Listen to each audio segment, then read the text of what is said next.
was pretty much a normal day.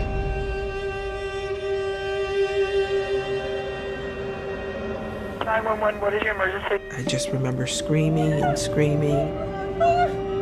You have a million different scenarios running through your head. There was some type of struggle. How could somebody do this? My experience is that killers do attend the funeral of the victim.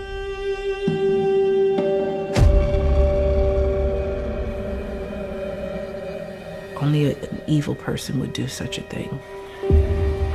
I think I was totally unprepared to hear what I was about to hear on that tape.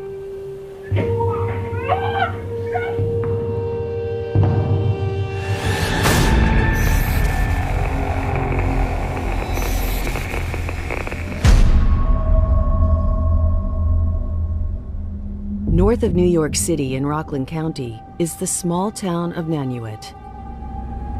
Driving back from her evening class at college, 23-year-old Angie Despinasse arrives home to find older sister Michelle's vehicle parked out front. It was a shock for me to see Michelle home before me because I got out of class earlier, so I knew her class was a later class, so I should have been home first. But I noticed that the sensor light didn't go off. And I was like, well, that's weird. How come she didn't turn on the light? Because whoever would get home first would turn the light on. Hello? Michelle? Anybody home? Michelle, what are you doing down there? When I first saw her, it was her legs. Michelle?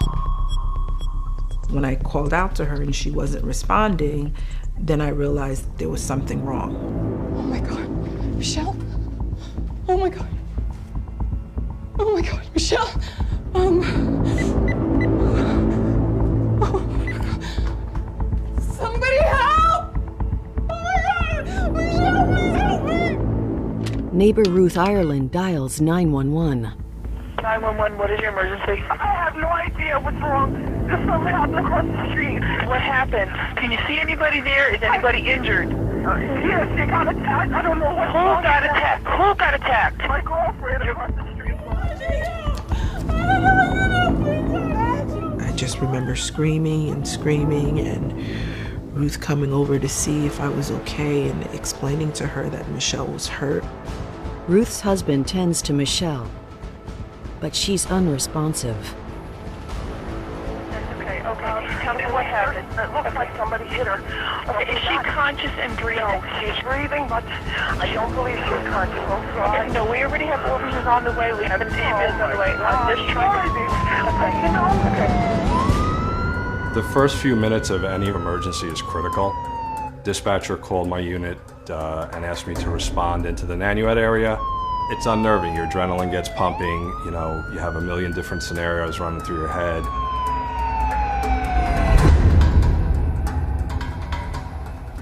When I got to the location, one of the first people I met up with was the neighbor, and they told me that the victim was unconscious and was breathing.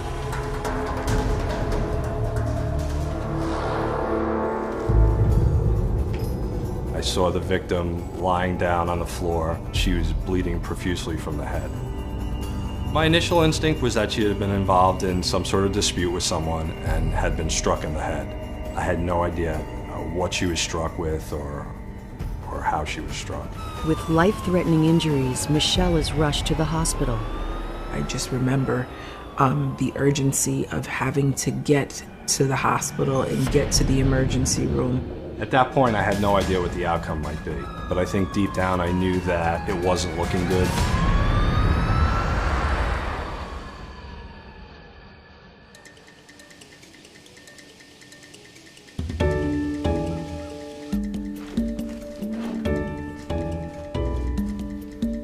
Michelle and I still shared a room. I was 23, Michelle was 27. We were like two peas in a pod. You see my boots? No, but I smelled them. Very funny. But everything she did, like, I'd follow behind her. Like, Michelle, where are you going? You going to a party? Can I come with you? You're too young. I'm like, please let me come with you. Mom! And that's how my parents raised us, to always have each other's back. Your sister is your first friend. Their mom, Denise, is a nurse who works shifts at St. Agatha's home. Mom, have you seen my shoes? Michelle and my mom were extremely close. We had a nickname from my mom. We called her Queenie, because that was our queen. Thank you, Mom. You're the queen. And even when my parents separated, you would never know that they weren't together because they were always very cordial. They always remained friends. Hey, Dad. I'm going training, but Mom and Angie are home. Even though my parents got divorced, we didn't divorce my dad. Michelle was a very active individual. She was always on the go. She played basketball. She coached basketball. Her players loved her. Michelle also spends her evenings taking classes for her nursing degree, following in the footsteps of her mom. Michelle always loved to help people. That was her passion. She was focusing on school to get herself together, but I mean, she wasn't opposed to dating if the opportunity came up. And recently, Michelle has met someone new she's excited about. So, are you gonna see Nathan again? I don't know. I mean, maybe. The last time we saw each other was great, so I don't know. We'll see. Bye. Bye, Mom. Hi, Mom. My mother didn't leave to go to work until 3. I was taking an afternoon evening class because I was studying nutrition. So what time did your class finish? At about 10, but I'll call you. Move my jacket. Thank you. See you later. I didn't really think anything of it, but it was just like, all right, see you later, see you later. That's the last conversation I had with her.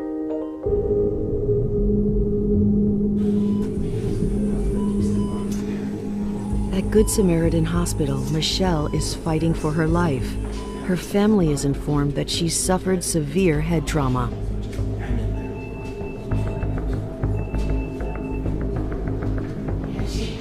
The situation didn't make sense. This is my sister. She's gonna be fine. There's no way that she won't survive this.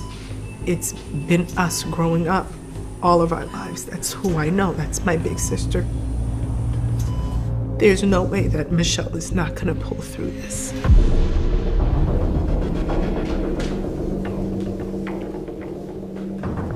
Meantime, back at the crime scene, Officer Gorski and his team conduct a thorough search of the house.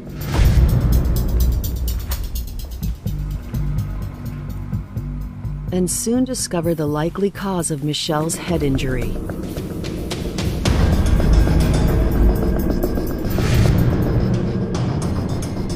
Not too far from the victim, we located a spent bullet casing. The victim had been shot. Clarkstown Police Detective Frank Romano is assigned to investigate the shooting. The main job of a detective is to get to the truth. The first job is to look at the scene and see what it tells you. There was no sign that entry was forced, so it appears that whoever was there was either let in or had a key. There were some items on the floor, as well as some blood. There was some type of struggle. I need telephone records for the cell and house phone. Those records tell a story about a person. It leads you down the path of who you should be speaking to next. When I went to the back bedroom, I could see the answer machine and the red light was flashing, which would indicate there was some type of message. It could be an important piece of evidence.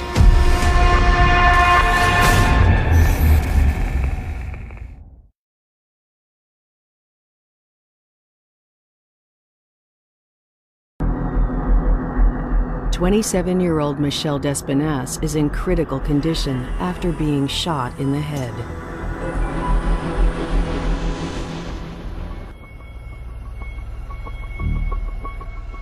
Back at her home, detectives have just discovered there are unheard messages on her answer machine. It may tell you someone was trying to get in touch with her. It may assist you with a timestamp. But basically, it's usually some very useful information. Let's take this, the machine and the tape. And I want to copy that tape straight away. Well, Detective Romano sent the tape to the FBI in Quantico, Virginia, to have their lab make a copy of it so as to preserve the original evidence.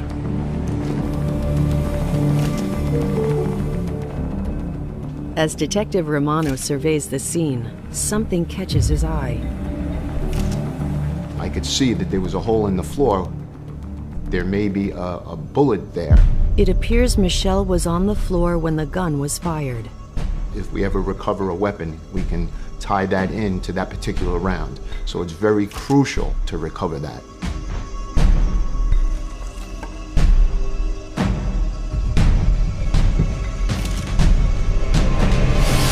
It appeared that that particular round was a 9mm round. It would tell us that it was most likely a semi-automatic handgun.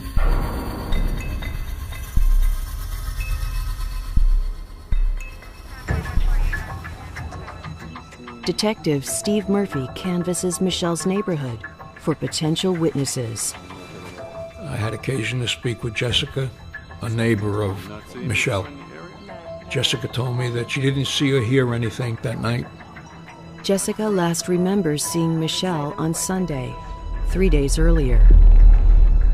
Driving home, she caught a glimpse of Michelle outside with a mystery man, leaning up against a white SUV. She had no idea who that was. After receiving this information from neighbors, it's very important for us to find out who that individual was.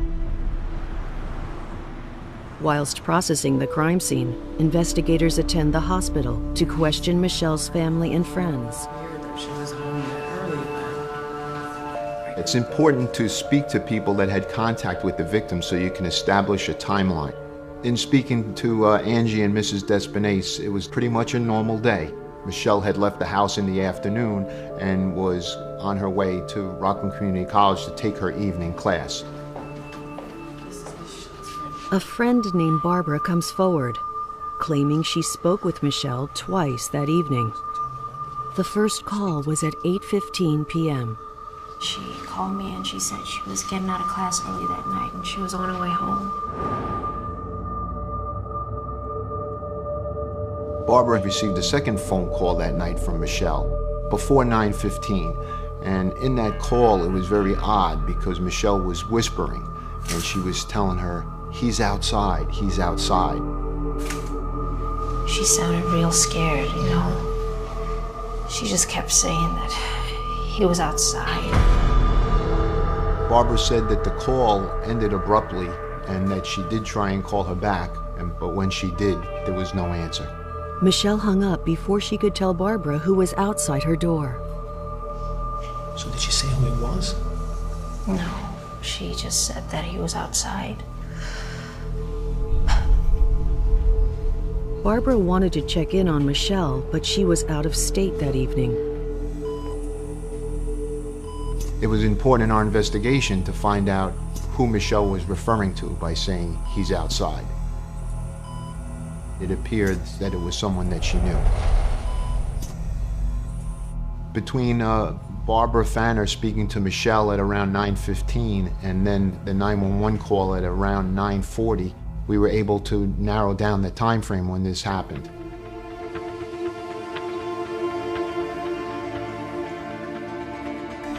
Most homicides occur by people that are known to the victim. It's important early on to identify her lifestyle and the people she has contact with. Excuse me. Do you mind if I ask you a couple of questions? Sure. I know this is a terrible time for us. At the hospital, Angie and a friend of the victim are questioned by the police. It was shocking. I can't describe what I felt. It was like surreal. Could you tell us about anyone Michelle was seeing? Well, she was dating Ken Rogers for about 5 years. They ended things quite recently. Michelle and Ken met at school. You know, she would tell me, oh, I met this guy. And I'm like, okay, what does he look like? And she's like, yeah, he's tall, he plays basketball. So she was excited about meeting him. She thought he was a nice guy. At times they had good times, at times they had bad times, but Michelle wanted to get married and have kids, and that's not something that Ken wanted. And for Michelle to decide that she no longer wanted to be with Ken, she was very serious about that because Michelle loved Ken. Initially, it was what it was. They broke up. But then after some time, it seemed like he didn't accept it anymore. And he wanted to be back with her. Was she seeing anyone else? Detective Romano learns that after the breakup with Ken Rogers 3 months ago, Michelle started dating a man named Nathan Walker. In August of '99, my cousin got married, and Michelle went with my family and I to Connecticut. While she was there, she met a friend of my cousin's, Nate, and they hit it off. Did Ken know she was seeing someone new? Yeah. And do you have contact details for either of these men?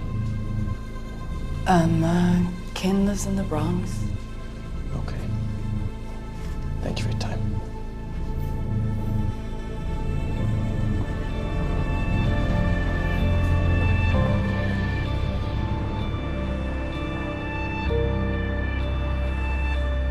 After 24 hours on life support, Michelle's doctors deliver shattering news. We've tried everything. There's nothing more we can do. The bullet wound has left Michelle brain dead with no chance of recovery.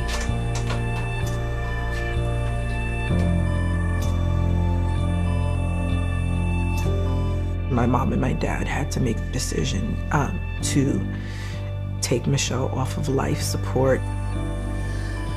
You should say something to your sister.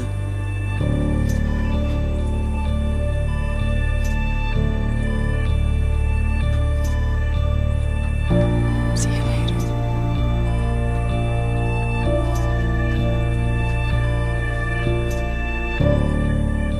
I've never felt that I've ever said goodbye to Michelle because I always carry a piece of her with me. It's never been goodbye. It's always been, I'll see you later.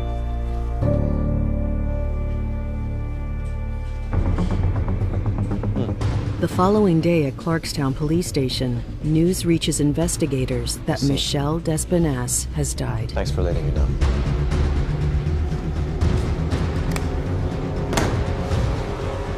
Now it's a homicide investigation.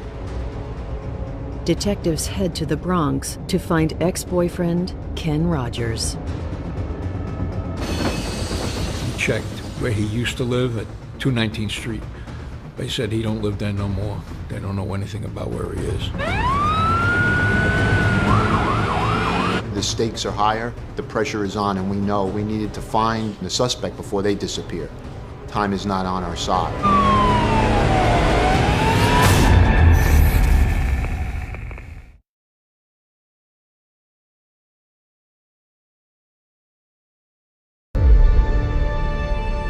Popular nursing student and basketball coach Michelle Despinasse has died after she was shot at her home in Nanuet, New York.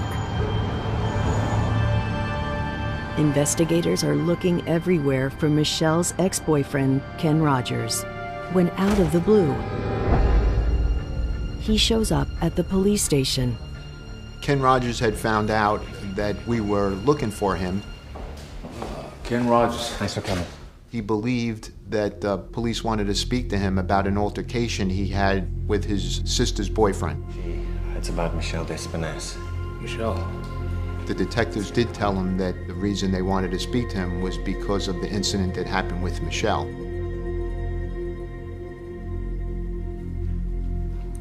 I know this is a difficult time for you. We need to ask you a couple of questions. All right. were you doing on the 15th? On the day of the 15th, he spent the afternoon with his girlfriend and then went to the video store.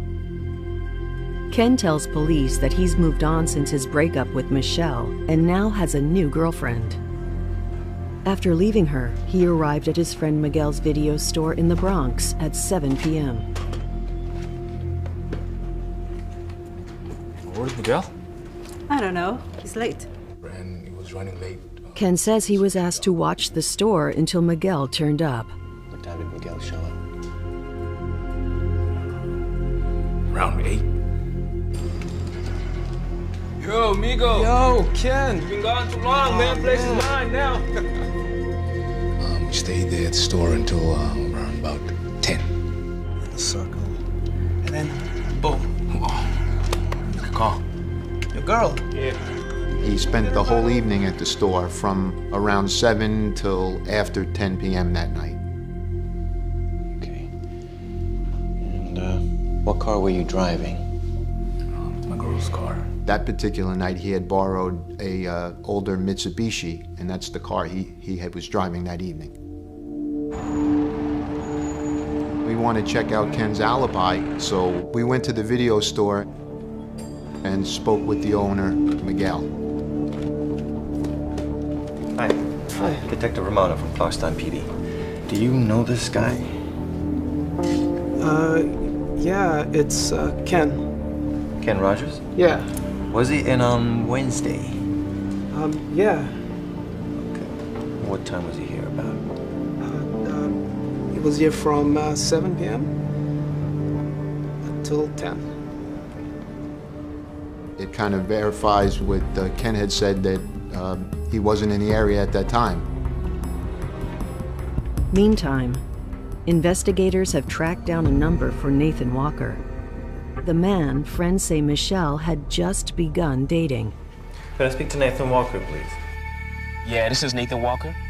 Detective Frank Romano from Clarkstown PD. What's this about? Do you know Michelle Despinasse? Yeah, I know Michelle. When we spoke to Nathan about his relationship with Michelle, he had told us that the last time he had seen Michelle was on the Sunday before she was killed, that he came here to visit her. What type of vehicle do you drive? White SUV? 3 days before her murder, Michelle Despinasse was seen by a neighbor leaning up against a white SUV with a mystery man. So when am I gonna see you again? You'll come back as soon as I can. Investigators now know that man is Nathan Walker. Nathan had told us that the last time he saw Michelle was that Sunday before she was murdered, that he did drive down from Connecticut in his white SUV. It's important for us to determine Nathan's whereabouts that night of the 15th, so we could either rule him in or rule him out. Where were you on the 15th?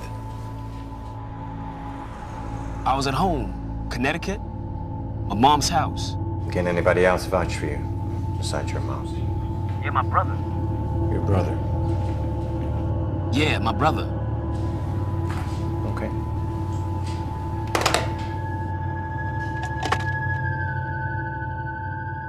Based on the proximity of the state of Connecticut to Rockland here, it is plausible that he could have driven here and shot Michelle and then drove back home to Connecticut.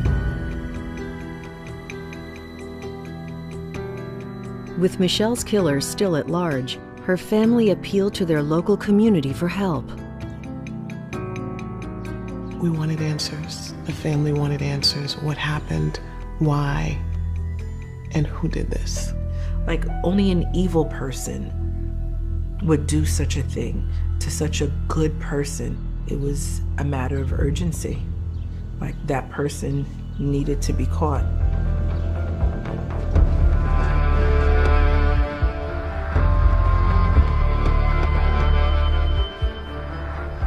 Detective Romano finally gets confirmation on Nathan Walker's alibi. And on the 15th?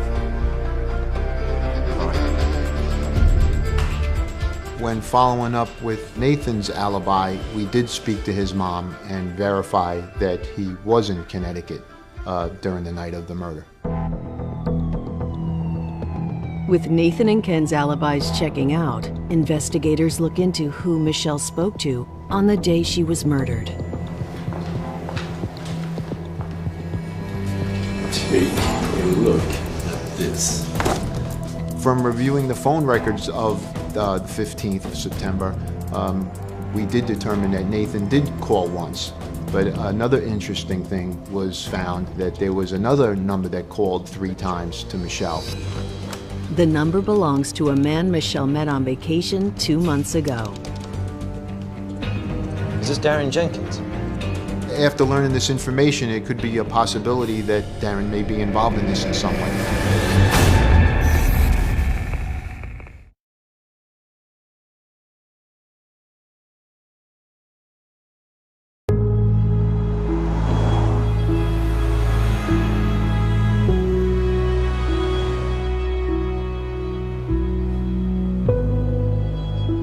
5 days after she was found by her sister Angie, Michelle Despinasse is laid to rest at St. Joseph's Church in Spring Valley. There were so many people. I remember my sister made yellow ribbons. Yellow was her favorite color. And so we wore those ribbons to honor her. She was special to me, but I didn't know she was special to all of these other people. Attending Michelle's funeral is Detective Romano. We commonly do attend the funeral of someone that's killed for a number of reasons. My experience is that, although it may be hard to believe, but killers do attend the funeral or the wake services of the victim. I did see a number of people I recognize, obviously Michelle's family, some of her friends. But also at the service are Ken Rogers, Nathan Walker, and detectives' new person of interest, Darren Jenkins.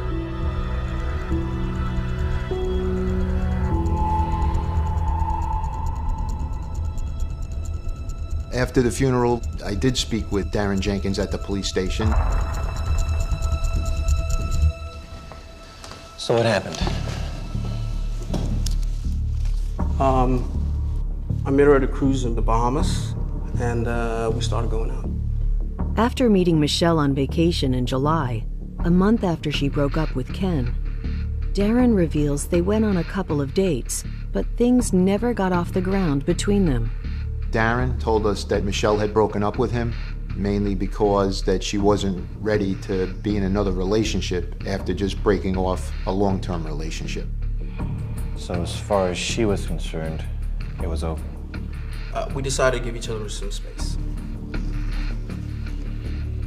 You called her 3 times last Wednesday, not exactly giving her space.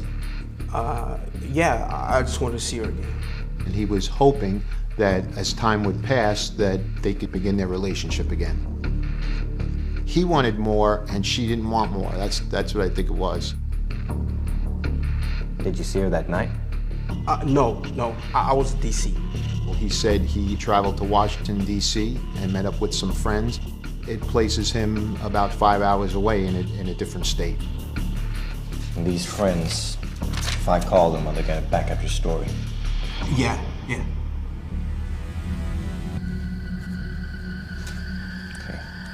Sit tight.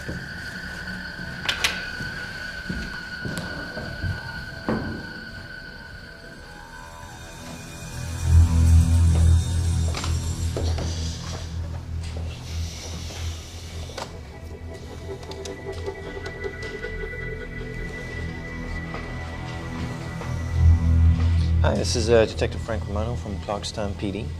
Do you know a Darren Jenkins? He says he was with you.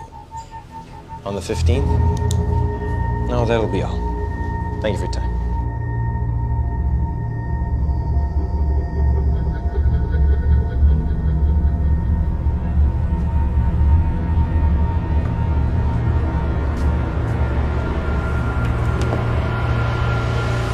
Your alibi checks out. Darren was in the Maryland, D.C. area on the night of the murders. seemed unreal. I mean, she was about the most alive person that I've ever seen. I mean, she was just a bundle of joy. It didn't seem real. Do you know of Nathan Walker? No. And I was thinking, who would kill her? And I'm like, I'm just drawing a blank. How about Ken Rogers? Yeah, I've seen him.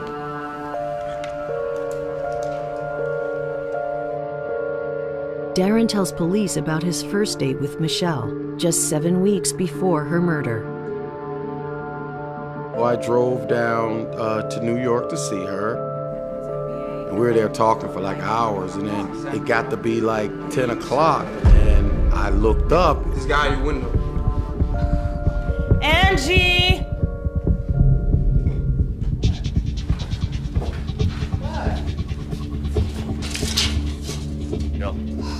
Gosh, Ken. Who's that guy?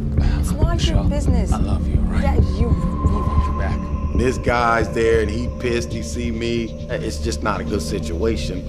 They came back in, and I said, what was that? That's pretty weird. She explained that she had dated Ken for 5 years. He was not taking the breakup well, that he would be outside her house in the morning when she'd get up to go out to work. She'd come out and he'd be standing out there. So I was like, you know, man, you need to take care of that. That is bizarre. He was very persistent on trying to get Michelle back, and she did not want to be back with him. These actions by Ken tell us that he was very jealous and possessive, and he was angry that she may have been seeing other people. Based on Ken's behavior, it now seems that the evidence is leading towards Ken. But Ken has a rock-solid alibi. While detectives strategize their next move, they receive a package from the FBI. It's the microcassette found in the Despinasse family's answering machine. But when I actually took the tape and put it in a tape player to hear it, I was expecting to hear typical answering machine messages. I was totally unprepared to hear what I was about to hear on that tape.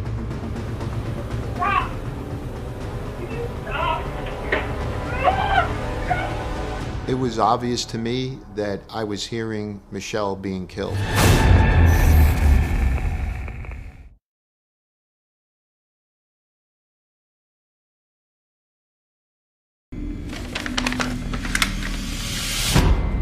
Detective Romano is listening to the answering machine tape seized from the home of Michelle Despinasse the night she was murdered.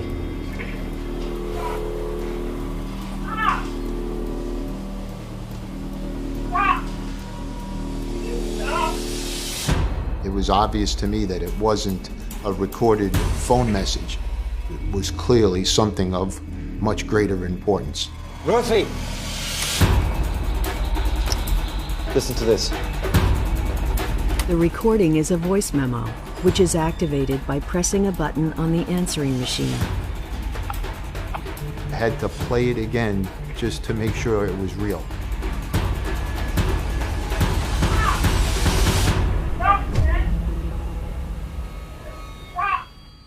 You're saying stop, stop, Ken.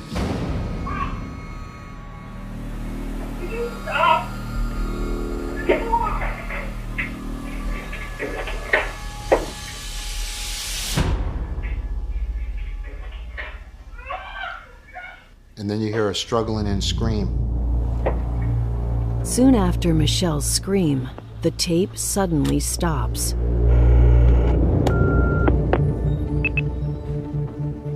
It was difficult to listen to the tape to hear her desperation.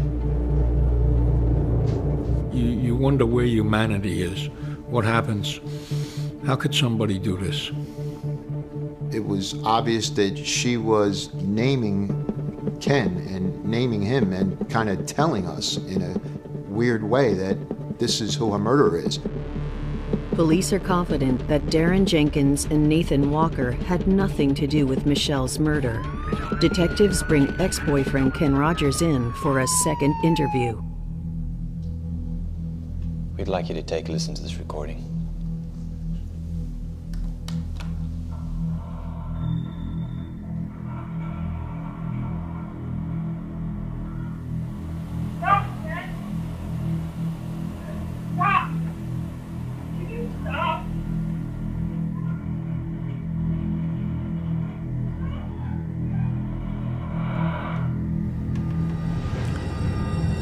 Why is she saying stop, Ken?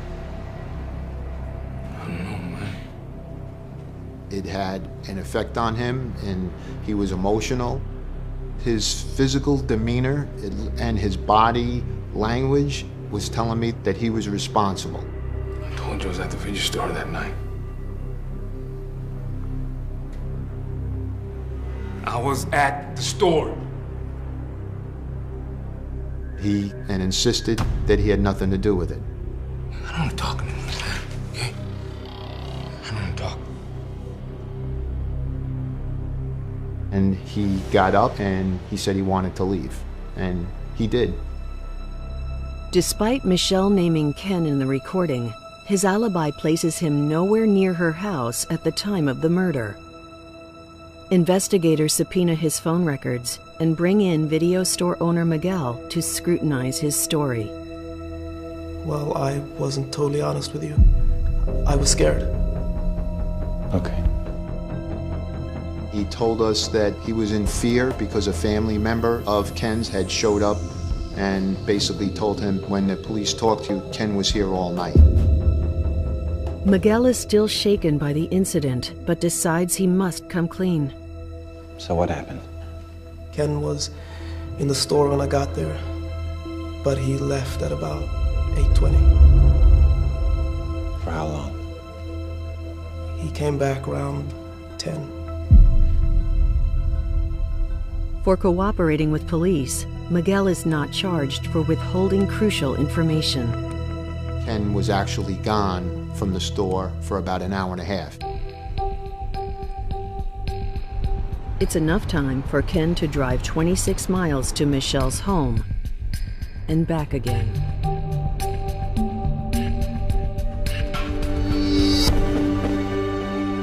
We were very confident at that point that Ken was the one that shot and killed Michelle. But the one thing we don't have is a gun in his hand, and that's what we're looking for. When Ken's cell phone records come in, they show several calls to a man named Reuben Johns on the day of Michelle's murder. We went to the Bronx to locate Reuben Johns, and he told us that Ken was looking for a gun and that he sold him a gun that day. This places a 9mm handgun in Ken's possession on the day of the murder.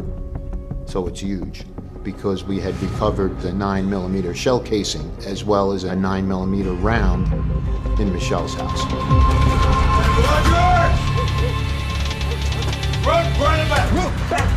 Back. 3 months after Michelle was gunned down, Ken Rogers is arrested at his home in the Bronx.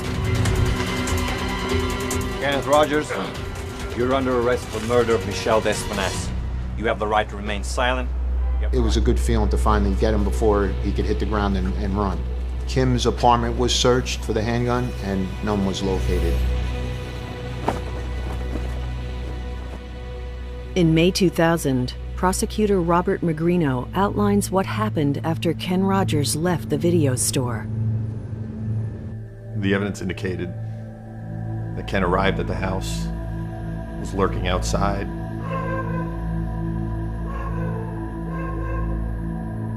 Hello, Barbara? It's me. He's outside.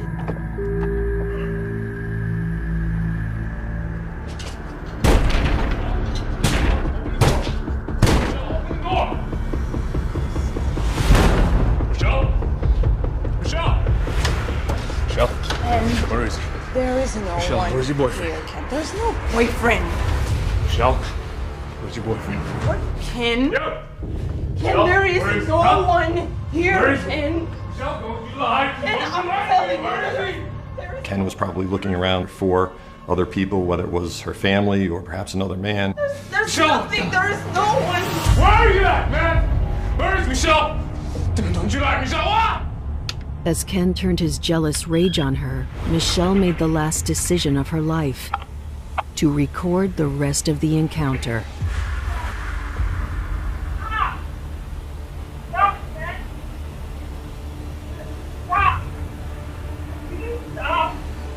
Michelle was telling him to stop, and that at some point she went to the ground. Michelle was lying on the floor, but at that point he had probably gone too far. She had seen the gun. It had never gotten to this point before.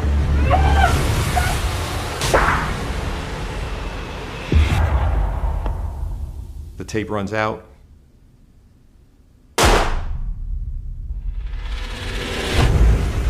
And then Michelle is shot while she's lying on the floor at point-blank range.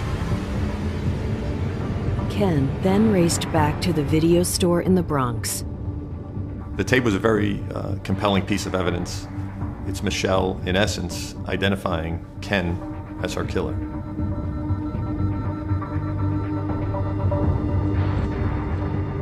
For her to beg for her life like that, it's just, only an evil person would do such a thing.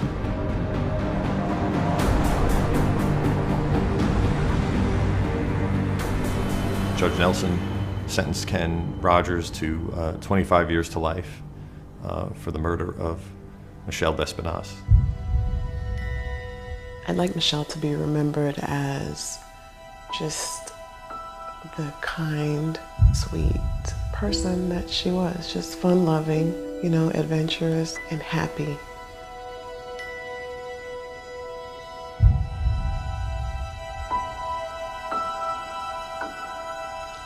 I miss her every day. There's a part of me that I'll never get back.